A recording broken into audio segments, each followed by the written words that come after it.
शुरुआत करते हैं। कांग्रेस पार्टी के प्रवक्ता हमारे साथ में हैं, गुरदीप सप्पल हमारे साथ जुड़े हुए हैं। गुरदीप, सबसे पहले तो सवाल यही पूछना है कि आखिरकार ये अब जुडिशियल कमेटी जो बनाई गई है सुप्रीम कोर्ट के तरफ से, उसी पर अब सवाल खड़े हो रहे हैं।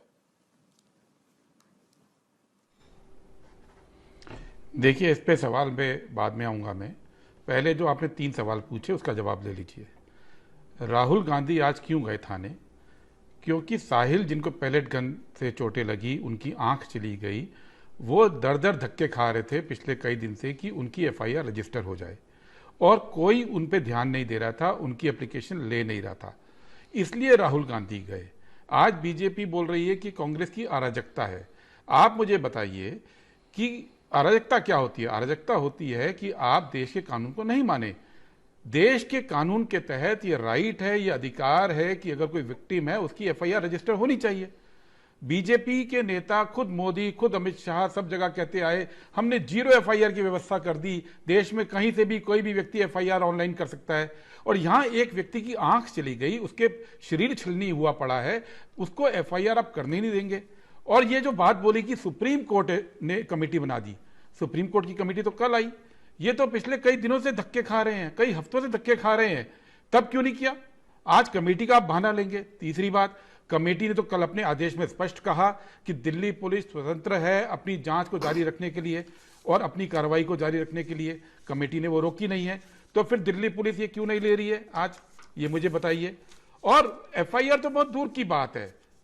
मैं आज वहां था, दिल्ली पुलिस से केवल इतनी भी बात हुई कि आप डीडीआर नंबर, जो डेली डायरी रिपोर्ट होती है, जिसको बोलते हैं ठप्पा आम आदमी की भाषा में, कि आप उसकी एप्लीकेशन लेके ठप्पा लगा के दे दो, वो भी मना कर दिया। अब बताइए कि क्या किसी व्यक्ति का आज इस देश में यह भी अधिकार नहीं रहा कि वो दिल्ली, वो भी मना कर दिया। क्यों मना किया भाई? दिल्ली पुलिस को अगर कमेटी की बहाना था तो आप उसकी एप्लीकेशन लेते, एफआईआर करते और सुप्रीम कोर्ट वाली में मिला देते। इसको कौन रोक रहा है? लेकिन समस्या क्या है कि ये जो लड़का साहिल है, ये 13 तारीख तक शांत बैठा रहा कि संसद में इस बारे में कोई जवाबदेही तय होगी। जब वो नहीं हुई तो 14 तारीख से वो थक हार कर पुलिस में एफआईआर कर ले गया, और आज राहुल गांधी के पूरा दिन बैठने के बावजूद उसकी एफआईआर दर्ज नहीं हो रही है देश के अंदर। तो आप इसको किसी तरह से जायज नहीं ठहरा सकते हैं। जेपी नड्डा जी कह रहे हैं राहुल गांधी जवाब दें। भाई, राहुल गांधी क्या जवाब देंगे? राहुल गांधी तो यही पूछने गए हैं कि आप इसकी एफआईआर क्यों नहीं दर्ज कर रहे हैं। सरकार में राहुल गांधी नहीं है, सरकार में जेपी नड्डा की पार्टी है। उनको बताना है कि क्या इस देश तो जवाब इस बात पर मांगने की कोशिश कर रहे हैं करने का अधिकार रहा कि नहीं गुरदीप रहा? जी, हालांकि वो जवाब तो इस बात पर मांगने की कोशिश कर रहे हैं कि जो वंदे मातरम को लेकर जो हुआ ना कल सीडब्ल्यूसी के भीतर, और उसके बाद जो बीजेपी आपको टारगेट कर रही है, तो उससे डिफ्लेक्ट करने के लिए कहीं कोशिश तो नहीं कर रही। ये मुद्दा हमारी चर्चा में आएगा बाद में, लेकिन अब मेरे जरा ओरिजिनल सवाल का भी जवाब दे दीजिएगा, क्योंकि अभी अभी खबर आई थी पवन खेड़ा एक लाइन दे दीजिए। हम मुद्दा डिफ्लेक्ट नहीं कर रहे हैं जी, मैं आता हूं ना उस पर। हम नहीं फंसे, बीजेपी फंसी है वंदे मातरम के इश्यू पे।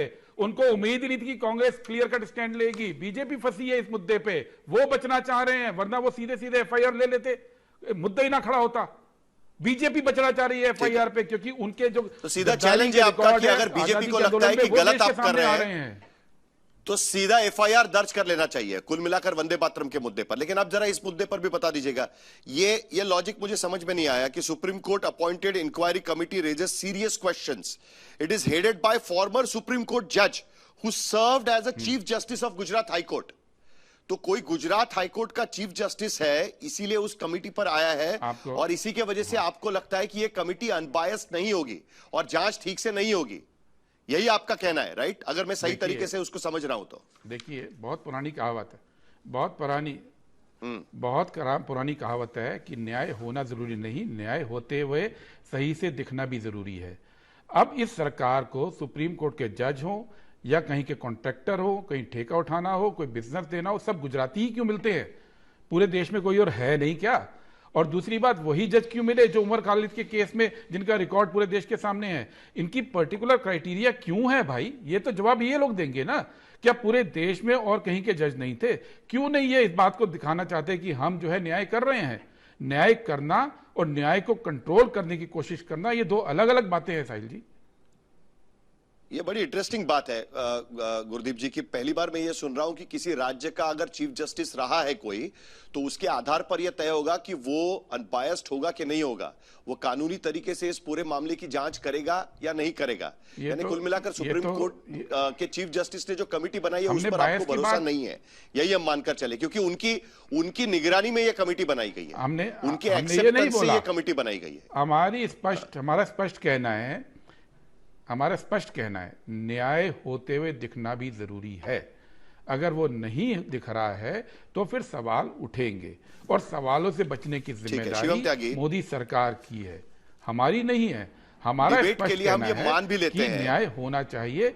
अभी तक एक महीना एक दिन हो गया, देश को यह नहीं मालूम कि पैलेट गन चलाने का आदेश किसने दिया था। ना ही अमित शाह ने कोई इंक्वायरी ऑर्डर की, ना डिपार्टमेंटल इंक्वायरी ऑर्डर की, ना देश को बताया। और अगर आप ये कहेंगे कि वो संसद में बोलना चाहते थे, तो अगर चाहते तो लिखित बयान भी दे सकते थे संसद में। लिखित बयान तक नहीं दे पाए वो, क्योंकि वो देना नहीं चाहते। ठीक है शिवम त्यागी, कुल मिलाकर अगर हम मान भी ले जो आरोप आपके तरफ से लगाया जा रहा है कि भाई वो डिफ्लेक्ट करने के लिए, कोई पॉलिटिकल गेन के लिए राहुल गांधी वहां पर जाकर बैठे हुए हैं, कांग्रेस पार्टी उसका फायदा उठाने की कोशिश कर रही है, ये चीजें हम मान भी ले, आरोप है, पॉलिटिकल आरोप तो होते रहते हैं, ये मान भी ले एक बार हम लोग। लेकिन फिर भी क्या इस बात से डिनाई किया जा सकता है कि साहिल लोचा पर पैलेट गन से फायरिंग की गई थी? जो लेडी हार्डिंग्स अस्पताल की जो रिपोर्ट लेकर वो वहां पर खड़े हैं, जो छर्रे उन्होंने वो डिब्बी में दिखाए हुए हैं, जो आंख उनकी वहां पर गई है, वो सारी चीजें देखते हुए क्या हम इस बात को कम से कम डिनाई नहीं करें कि पैलेट गन उस दिन चलाई गई थी कि नहीं चलाई गई थी? क्या इस पर कोई क्लैरिटी आप दे पाएंगे? साहिल जी, डिबेट के जस्ट शुरू होने से पहले आपने कहा कि एक रिपोर्ट आ रही है जिसमें यह कहा गया है कि सुप्रीम कोर्ट ने जो कमिटी बनाई है, उस कमिटी में एक जज जो है वो ex chief justice of Gujarat है, और एक जज वो हैं जिन्होंने उमर खालिद की बेल रिजेक्ट की, इसलिए कांग्रेस इसको नहीं मानती। इस लोकतांत्रिक देश में गुजराती होना शर्म की बात है क्या? गुजराती हाई कोर्ट में चीफ जस्टिस होना शर्म की बात है क्या? गुजरात देश का हिस्सा नहीं है क्या? और अगर किसी जज ने उमर खालिद की बेल रिजेक्ट करी है तो इसलिए उसको कांग्रेस वाले नहीं मानते। प्लीज बीच में नहीं, प्लीज बीच में नहीं, निवेदन है मेरा, बीच में नहीं। आप मुझे एक चीज बताइए, अब उमर खालिद को बेल मिलेगी या नहीं मिलेगी, ये राहुल गांधी तय करेंगे, या कांग्रेस तय करेगी, या गुरदीप सप्पल तय करेंगे, या पवन खेड़ा तय करेंगे, या कोई भी हाई कोर्ट या कोई सुप्रीम कोर्ट के कोई भी जज उनको कैसे कार्रवाई करनी है, वो ये बात कांग्रेस वाले तय करेंगे क्या? ये कह रहे हैं कि ये शक की बात है कि गुजरात के जो है एक्स चीफ जस्टिस हैं, ये शक की बात है। अरे शक का इलाज तो हकीम लुकमान के पास भी नहीं है। अब पूरे गुजराती समाज पर, पूरे गुजरात पर शक करने लगे, कह रहे शक की बात है। क्या करें भाई, आपको शक है तो मतलब गुजरात के चीफ जस्टिस कहीं किसी कमेटी का हिस्सा नहीं हो सकते? उमर खालिद ने की जिस जज ने जो है बेल रिजेक्ट करी वो किसी कमेटी का हिस्सा नहीं हो सकते?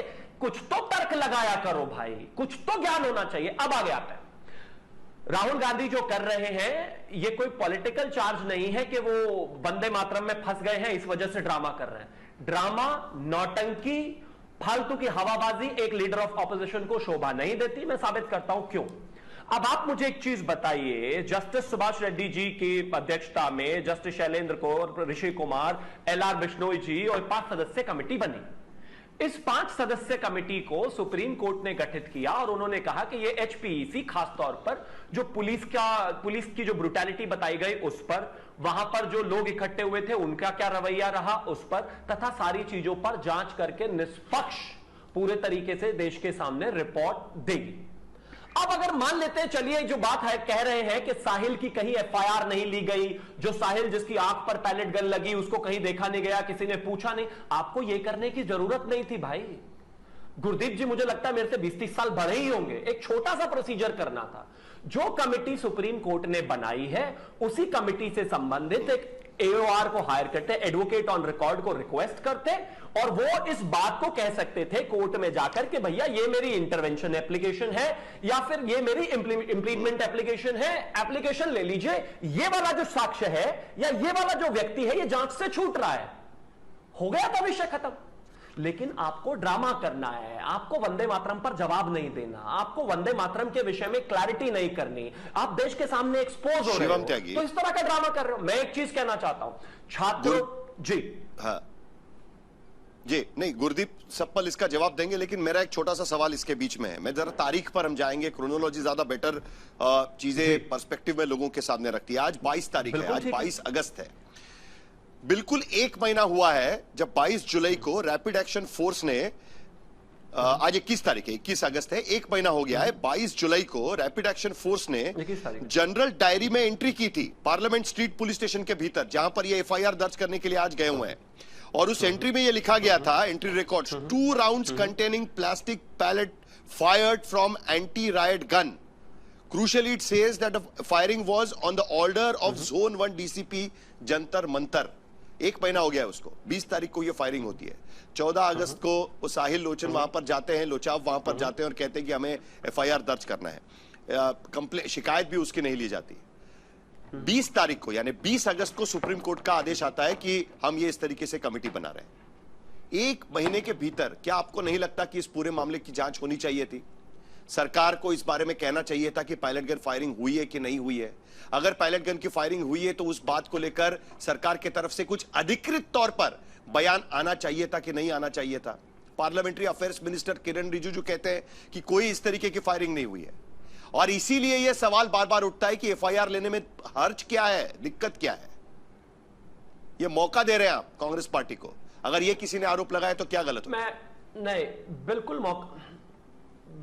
मौका नहीं दे रहे। मैं तो एक चीज कहना चाहता हूं, अंततोगत्वा आप सुप्रीम कोर्ट को तो मानते ही होंगे। किसी भी व्यक्ति का एक लोकतंत्र में, भारत के लोकतंत्र में इतना तो विश्वास होगा कि सुप्रीम कोर्ट जो करेगा वो अच्छा और उचित ही करेगा।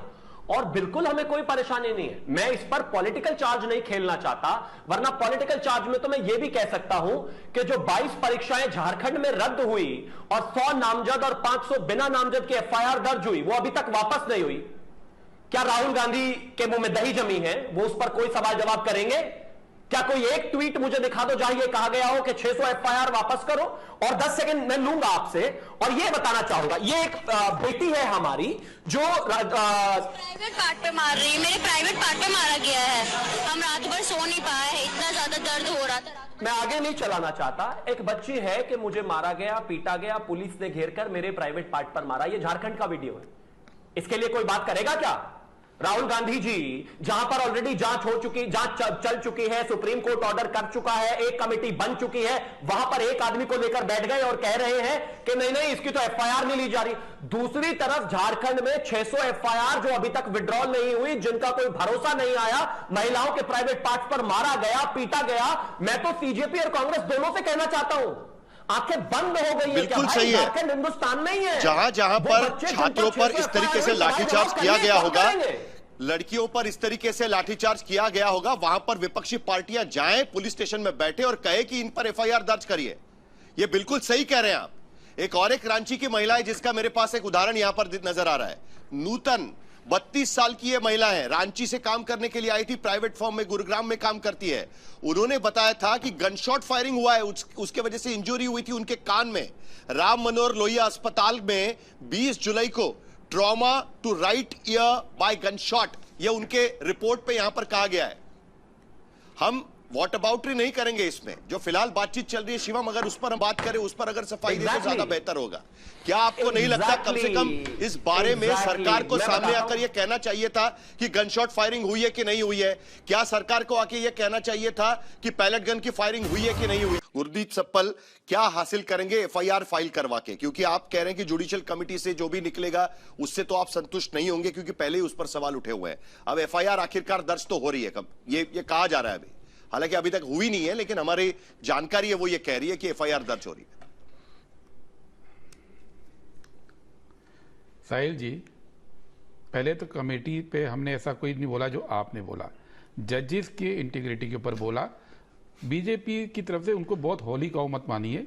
पिछले कुछ सालों में हमने देखा बहुत सारे जजेस के बारे में बीजेपी ने ऑब्जेक्शन किया, एलिवेशन को लेके या कमेटीज को लेके। जस्टिस जोसेफ है, जस्टिस अखिल कुरैशी है, जस्टिस सौरभ वाजपेयी कृपाल है, जस्टिस जॉन है, जस्टिस पीपी राव है, इन सबके ऊपर बीजेपी मैंने नहीं बोला है। गुरदीप जी, मैं आपको करेक्ट कर दूं, आई एम सॉरी, मैं आपको करेक्ट कर दूं, आई एम रियली सॉरी, मैं आपको करेक्ट कर दूं। पवन खेड़ा की ट्वीट की लाइन है, this committee looks designed to be toothless. This committee looks design to be toothless. Toothless होना, कोई दांत नहीं होंगे इस कमिटी को। यही मैंने भी बोला कि आपने चुनकर ऐसे जजेस रखे हैं जिनका काम हो सकता है कि कमेटी की तरफ से न्याय ना मिले। दूसरी बात आप आइए, जो आप बोल रहे हैं कि क्या मिला एफआईआर करके। राहुल गांधी साहिल लोचब के साथ इसीलिए गए क्योंकि उसकी एफआईआर दर्ज नहीं हो रही थी, जो उसका अधिकार है। इस देश में किसी विक्टिम का इतना भी अधिकार प्रोटेक्ट ना हो और उसके लिए देश के नेता विपक्ष को पूरा दिन धरने में बैठना पड़े, ये शर्मनाक बात है। ये एफआईआर के बाद विधिवत रूप से जांच होनी है, होगी। और तीसरी बात, बहुत देर से मैं सुन रहा हूं और आपने भी कहा कि कांग्रेस फंस गई वंदे मातरम में। कांग्रेस कहां फंसी? कांग्रेस ने तो कहा कि हम तो वही करेंगे जो 37 में इस देश के जो स्वतंत्रता सेनानी थे, महात्मा गांधी थे, रविन्द्रनाथ टैगोर थे, नेहरू थे, पटेल थे, आजाद थे, उन्होंने जो फैसला लिया हम उस पर करेंगे। सवाल बीजेपी के फंसने का है। कल अमित शाह ने बोला कि बंटवारा कर दिया वंदे मातरम ने। बंटवारा इसलिए नहीं हुआ भाई साहब, बंटवारा इसलिए हुआ कि जब मुस्लिम लीग को हमने हरा दिया था 37 में कांग्रेस पार्टी ने, उसके साथ अमित शाह जी की जो पार्टी के लोग हैं जो उस समय थे, सावरकर और श्यामा प्रसाद मुखर्जी, उन्होंने मुस्लिम लीग के साथ सरकारें बनाकर उसको जिंदा किया। उनकी सिंध की सरकार में पाकिस्तान का प्रस्ताव पारित हुआ और उस प्रस्ताव के बाद सावरकर मेरे और जिन्ना के विचार एक जैसे हैं। ये तो चलती रही। आशुतोष रांका हमारे साथ जुड़े हुए हैं। जरा दो सवाल मुझे उनसे पूछने। बात पूरी नहीं करने देते आप, बात पूरी करने दीजिए। नहीं, सवाल ये है कि इनकी गद्दारी आजादी के आंदोलन में देश के सामने आ रही है। फंसे ये हुए हैं। ये कब थे वंदे मातरम के? वो तो कांग्रेस का गाना, कांग्रेस का गीत, कांग्रेस के लोग जेल जाते हुए गाते थे। इसका जवाब शिवम त्यागी से लेंगे। 96 से गा रहे हैं। अब आज उठ गए लेकिन इससे पहले हो गया। ठीक है आज आप ठीक है। आशुतोष रांका हमारे साथ जुड़े हुए हैं। आशुतोष, आपके साथ क्या हो गया जयपुर के भीतर? क्योंकि जो जंतर मंतर की आग है वो अभी भी चल रही है और जयपुर में भी दिखाई दिया, और आज राहुल गांधी वहां पर धरने पर बैठे हुए। अभी वहां पर एफआईआर दर्ज हो रही है जो 20 तारीख को वहां पर पैलेट गन चलाई गई थी। देखिए साहिल जी, आज जयपुर की जो घटना हुई है, और हम लोग अगेन नरेटिव्स पे बात नहीं करते हैं, हम फैक्ट्स पे बात करते हैं। जो एक्चुअल वीडियोस हैं हम सिर्फ उन्हीं पे बात करना पसंद करते हैं। बाकी जिसको जो बोलना है वो बोल सकते हैं। नरेटिव तो पिछले 12 साल से इस देश में फैल ही रहे। सारे वीडियोस ऑन रिकॉर्ड हैं, सारे वीडियोस मेरे ट्विटर हैंडल पे हमने डाले हुए हैं। कौन लोग थे जिन्होंने मारपीट की, उनके वीडियोस, उनके फोटोज, उनका भाजपा से क्या लिंक है, वो सब कुछ मैंने अपने ट्विटर हैंडल से अभी रिलीज किया है। बहुत कोऑर्डिनेटेड अटैक था, बहुत प्लान्ड अटैक था। वहां पर मेरे पहुंचने से पहले हमारे कुछ टीम के साथी पहुंचे हुए थे, उनके साथ ऑलरेडी ये धक्का मुक्की मारपीट हुई थी। हमने पुलिस को इस बारे में इत्तला भी दी थी, इन्फॉर्म भी किया था कि इस तरह का वहां पे कुछ प्लान किया जा रहा है। उसके बावजूद हमारे जाने के बाद पूरी नेशनल मीडिया की मौजूदगी में सरेआम वहां पर मारपीट होती है।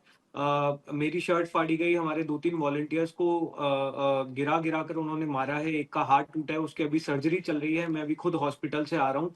2-3 वॉलंटियर्स को वहां पे उन्होंने मारा। ट्यूब में, टायर के ट्यूब में ये लोग पत्थर डाल के तैयार थे।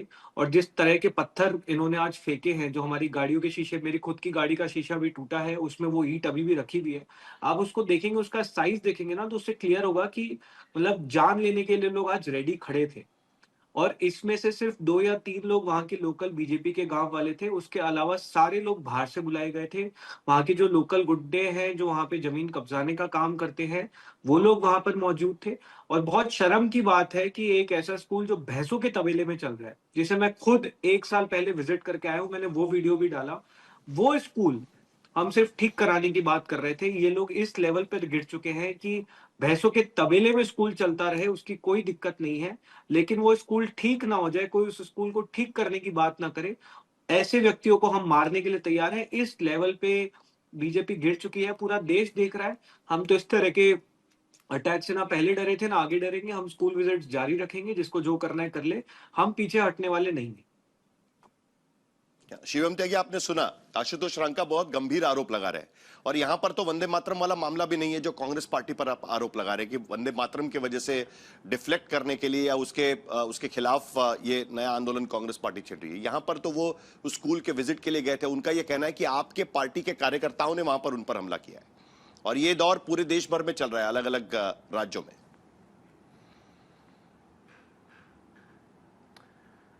देखिए, सबसे पहले तो आशुतोष जी मुझे 10 सेकंड दीजिएगा। गुरदीप सप्पल जी ने जो कहा, उन्होंने कहा कि हम किसके साथ जो है सरकार बना रहे थे, इस वजह से देश जो है बटा। मैं सिर्फ एक ही चीज कहना चाहता हूं कि खास तौर पर वंदे मातरम के विषय में, the committee recognises the validity of the objections raised by the Muslim friends to certain parts of the song. The committee have however come to the conclusion that the first 2 stanzas of Vande Mataram should be sung at national gatherings. ये 1937 की आपकी CWC का paper है। आपके मुस्लिम मित्रों को दिक्कत, दुख और दर्द हो रहा था, इस वजह से सिर्फ 2 स्टैंजा बजेंगे। ये देश CWC की चिट्ठी से नहीं चलता, संविधान से चलता है। संविधान में अब कानून है, 6 स्टैंजाज आपको बजाने, अपमान नहीं करना, इतनी सीधी सी बात है। CWC 2026 में पास कर दिया, 37 में पास कर दिया, उससे देश नहीं चल रहा है भाई। नहीं तो एक्शन क्यों नहीं ले रहे हैं? आरोप क्यों लगा रहे हैं? एक्शन लीजिए। प्रेस कॉन्फ्रेंस लेने का क्या मतलब है? सीधा FIR दर्ज कर लीजिए अगर एक्शन लिया है उस नए कानून के तहत। तो बिल्कुल FIR दर्ज क्यों नहीं होती है? क्यों प्रेस कॉन्फ्रेंस होती रहती है? 2 दिन हो गए उस बात को लेकर। प्रेस कॉन्फ्रेंस कर 2 दिन हो गए। प्रेस कॉन्फ्रेंस का मतलब वही होता है जो साहिल जोशी जी की डिबेट में आने का मतलब होता है। देश को बताना, देश को समझाना, किसका क्या स्टैंड किस चीज को लेकर है, वही मतलब होता है। और आशुतोष रांका, ज्यादा गंभीर सवाल उनके हैं। अब आगे आता हूं। अब उस पर आता हूं। मैं एक चीज कहना चाहता हूं। सबसे पहले तो ये बीजेपी के गुंडे हैं, ये इसके गुंडे हैं, ये उसके गुंडे हैं, ये कृपया करके ये लाइन करना बंद कर दीजिए। आप अगर किसी गांव में जाएंगे, वहां पर बैठे हुए लोगों के साथ जो है हंगामा क्रिएट करेंगे, अपमानजनक भाषा का इस्तेमाल करेंगे, बदतमीजियां करेंगे, तो माफ कीजिए, जो आपस में जो जिस तरीके से ये बहस हुई, लड़ाई हुई, जो चीजें हुई, ये कहीं ना कहीं नहीं होनी चाहिए। दूसरी एक और भी बात है, मैं अगर कहीं पर किसी विषय पर जा रहा हूं और मुझे लगता है कि ऐसी कोई स्थिति बनी है, तो जाहिर है कि इन्होंने कोई थाने में जाकर, पुलिस स्टेशन में जाकर कोई तहरीर दी होगी, कोई दिक्कत कही होगी, कोई बात बताई होगी। शिवम के तबेले में स्कूल चल रही थी, किसी भी विषय को लेकर जाता है और उसको ऐसा लगता है बहस के तबेले में स्कूल चल रही थी, 12 लाख रुपए ऑलरेडी। आशुतोष रांका जी राजस्थान के जयपुर जिले के बगरू क्षेत्र में रामपुरा कंवरपुरा गांव में गए। जिस स्कूल के लिए बात कर रहे हैं, उस स्कूल के लिए ऑलरेडी 12 लाख रुपया सैंक्शन हो चुका है। और एक लंबा वीडियो है, मैं सुनाना नहीं चाहता, लेकिन आप सिर्फ इसको थोड़ा सा सुन लीजिए। गांव वाले क्या कहते हैं। नहीं किया उन्होंने, सर यारी लेके आए सारे, कम से कम 200-250 आदमी आए। हमने मारपीट नहीं की उनके साथ में, उनकी हमने नहीं, बिल्कुल नहीं, पहले प्रेम से समझाए थे, पर उन्होंने खुद ने शीशे तोड़ के ले गए गाड़ियों के। राजस्थान में मतलब गांव वाले कह रहे थे कि हमारे लोगों को आपका ये कहना है नहीं, आपका ये कहना, शिवम त्यागी आपका ये कहना है, अगर मैं समझ रहा हूं तो आपका ये कहना है कि गांव वाले वहां पर कह रहे थे कि हमारे स्कूल, हमारे गांव में भले भैंस के तबेले में स्कूल चल जाएगा, लेकिन बाहर के लोग आके यहां पर ये नहीं कह सकते कि भाई ये इस तरीके से स्कूल नहीं चल सकता। यही है ना बेसिकली, ये लॉजिक जाता है उस पे। हालांकि उनका कहना है कि वहां पर जो कार्यकर्ता है उसमें बीजेपी के कार्यकर्ता दिख रहे हैं। बिल्कुल साहिल जोशी जी ने जो कहा वो बिल्कुल उनके शब्द हैं, ना ही मैंने ऐसा कहा और ना ही वहां के गांव वालों ने। मैं पूछ रहा हूं, गांव वालों ने ये मतलब नहीं है ना गांव वालों का। आए थे जब वो यहां पर माहौल, मैं बता रहा हूं, तो मैं वीडियो भी सुनाया आपको और अब बता भी रहा हूं। उन्होंने कहा कि 200-250 लोग यहां पर आए थे, वहां पर गांव के लोग पहले से ही मौजूद थे। उनके साथ जब आपस में बातचीत हुई, आर्ग्यूमेंट हीटेड हुआ, हमने कहा वापस चले जाइए, नहीं गए। जवाब दीजिए। बात को लेकर दोनों पक्षों में खींचातानी हुई, रस्साकशी हुई। दीपक बालिया भी बोल रहा है, मतलब राजस्थान जी, मैं सबसे पहले तो ये कहना चाहता हूँ, ये भाई साहब जो कह रहे हैं, सबने वो वीडियो देखा है कि हमारे 200-250 लोग थे कि कितने लोग थे। और दूसरी बात ये कह रहे हैं कि वो गांव वाले, तो मैं इनसे पूछना चाहता हूँ, गांवों में कौन रहता है? किसान मजदूर गरीब आदमी रहता है। कौन किसान मजदूर गरीब आदमी चाहेगा कि उसके बच्चे तबेलों में पढ़े? और ये जो कह रहे हैं कि वहाँ सैंक्शन हो चुका है, तो पिछले साल मैं और आशुतोष जी, रेखा शर्मा जो सांगानेर से ही है, हम सब लोग वहां गए थे 1 साल पहले। वहां पहले भी वही स्थिति थी, उसी तबेले में पहले भी बच्चे पढ़ रहे थे और आज भी बच्चे वहीं पढ़ रहे हैं। आज हम फिर से वहां जा रहे थे, हमारे साथी। और ये जो अभी इन्होंने एक बात और कही थी महिलाओं के सम्मान की, कि महिलाओं पर अत्याचार हुए, हम पहले भी महिलाओं के लिए बोले थे कि महिलाओं पर जो अत्याचार हुए वो किसी भी सूरत में बिल्कुल बर्दाश्त करने लायक नहीं है, वो बहुत निंदनीय है। आज भी सेम ऐसे ही हुआ, जब बीजेपी के कुछ गुंडे हमारे युवा साथियों को रोकने के लिए पहुंचे, तो उन्होंने महिलाओं के साथ बदतमीजी की। रेखा शर्मा जो CJP की वॉलंटियर है, उनके भी कंधे में चोट आई है, उनके साथ भी धक्का मुक्की की। तो ये महिलाओं के सम्मान की बात है, बीजेपी के लोग बिल्कुल ना करें, क्योंकि ये इन लोगों के लिए महिला सम्मान का कोई मतलब नहीं बनता है। जी। केजी त्यागी भी हमारे साथ में है। कुल मिलाकर ये अलग अलग जगह पर अलग अलग चीजें यहां पर दिखाई दे रही है। केजी त्यागी हमारे साथ में है। ललिता कुमारी, जजमेंट में त्यागी जी ये बात बिल्कुल साफ रखी गई है कि कॉग्निजेबल ऑफेंस है तो FIR दर्ज करानी पड़ेगी। क्या कारण है कि आपको लगता है कि दिल्ली पुलिस ने एफआईआर दर्ज नहीं की होगी, जबकि शिकायत लेकर जो भुगतभोगी है वो वहां पर पहुंचे हुए थे 14 अगस्त? नमस्कार। देखिए, मैं आपको बताऊं कि हिंदुस्तान का कॉन्स्टिट्यूशन और जो क्रिमिनल मैनुअल है इसके हिसाब से पुलिस काम करती है। मैंने 40 साल के करीब पुलिस में नौकरी की है और जो आप कहते हैं कॉग्निजेबल ऑफेंस होगा तो मुकदमा दर्ज होगा। देखिए, कुछ लॉ पॉइंट्स जो है ना वो बड़े क्लियर है, क्योंकि अनलॉफुल असेंबली जो है वो पब्लिक ऑर्डर डिस्टर्ब करती है, और जब पब्लिक ऑर्डर डिस्टर्ब होती है तो आप देखिए 1947 में मारकाट हुई, वो भी डिस्टर्बेंस ऑफ पब्लिक ऑर्डर था। 84 में जो दंगा हुआ वो भी डिस्टर्बेंस ऑफ पब्लिक ऑर्डर था। तो सीआरपीसी में चाहे वो कांग्रेस की सरकार रही या बीजेपी की रही, इस अनलॉफुल असेंबली के बारे में बिल्कुल अलग कानून है। ये 197 और नॉर्मल कॉग्निजेबल ऑफेंस का नहीं है। इसमें देखिए, पुराना जो 129 था अब वो 149 है। मैं आपको उसमें बताता हूं कि एनी एग्जीक्यूटिव मजिस्ट्रेट और officer in charge of the police station और in the absence of such police in charge, any police officer not below the rank of the sub inspector can command any unlawful assembly to disperse. अगर command दी गई है तो it is duty upon the unlawful assembly to disperse. अगर नहीं करते हैं तो फिर यूज ऑफ फोर्स होता है। उसके अलावा नहीं, लेकिन त्यागी जी यहां पर तो सरकार कह रही है कि पायलट गन हमने चलाया नहीं, फिर उसको नहीं अगर आप मुझे इस बात का जवाब दीजिए ना कि सरकार तो कह रही है हमने तो चलाया नहीं, फिर इंजरी कहां से हो गई है? और अभी दिल्ली पुलिस फिर किस कानून के तहत एफआईआर ले रही है? नहीं, सरकार पैलेट गन थोड़ी चला, नहीं सरकार पैलेट गन क्यों चलाएगी? सरकार वो तो जहां मौके पे मौजूद ऑफिसर है, ये उसने चलाई है नहीं चलाई है तो वो जवाब देगा।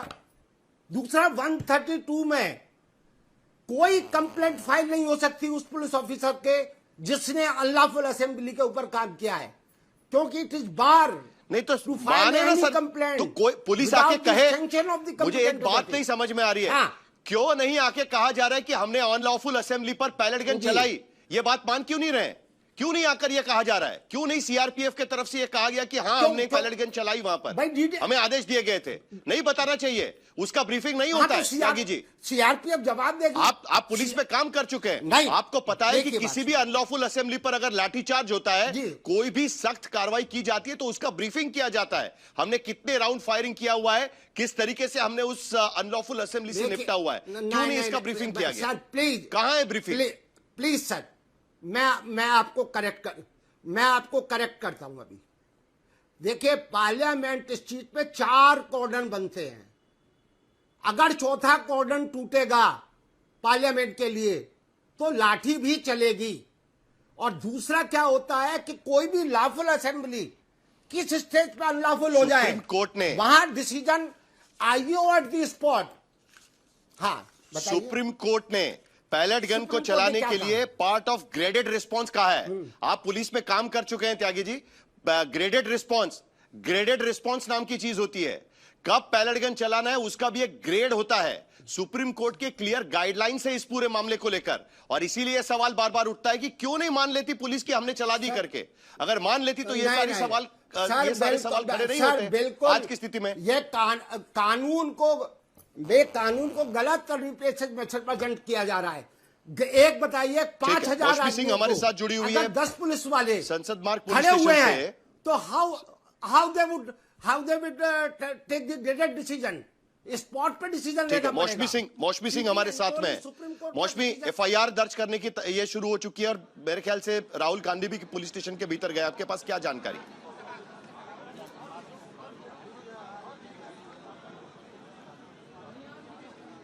देखिए अब किसी भी वक्त ब्रीफिंग हो सकती है। यहाँ पे पूरा पोडियम तैयार कर लिया गया है और यहाँ पे भैया एक सेकेंड, यहाँ पूरा पोडियम तैयार कर लिया गया है। मीडिया से बात करने वाले हैं राहुल गांधी। अंदर से कुछ खबर आई है, राहुल गांधी भी मुस्कुरा रहे हैं और कुछ बातचीत कर रहे हैं और किसी भी वक्त यहाँ पे ये खबर धीरे से छन छन के बाहर आ रही है कि अभी साहिल भी सिग्नेचर करने के लिए बताया गया मुझे कि अंदर गए थे और अभी है नहीं, अभी भीतर ही हैं। तो एफआईआर को लेके जो स्टैंड था राहुल गांधी का वो बिल्कुल किया था कि एफआईआर जब तक नहीं होगी तब तक हम लोग यहीं पे रहेंगे। और जिस तरीके से अभी खबर आ रही है कि अननोन के खिलाफ एफआईआर दर्ज होने की पूरी प्रक्रिया चल रही है, तो किसी भी वक्त जैसे ये खबर आती है तो राहुल गांधी यहाँ पे साहिल के साथ प्रेस ब्रीफिंग करेंगे, मीडिया से मुखातिब होकर बताएंगे कि आखिर उन्होंने ये स्टैंड क्यों लिया। तो मौशमी सिंह यहाँ पर जानकारी दे रही है कि थोड़ी देर में वहां पर ब्रीफिंग भी होगी और वहां पर पुलिस स्टेशन के भीतर वहां पर राहुल गांधी गए हुए हैं। जल्दी से आखिर में प्रतिक्रिया शिवम त्यागी की, आखिरकार अब ये एफआईआर दर्ज किया जाएगा, तो क्या अब सरकार ने ये मान लिया है कि एफआईआर दर्ज कर लेना चाहिए था, क्योंकि अब पुलिस एफआईआर दर्ज कर रही है?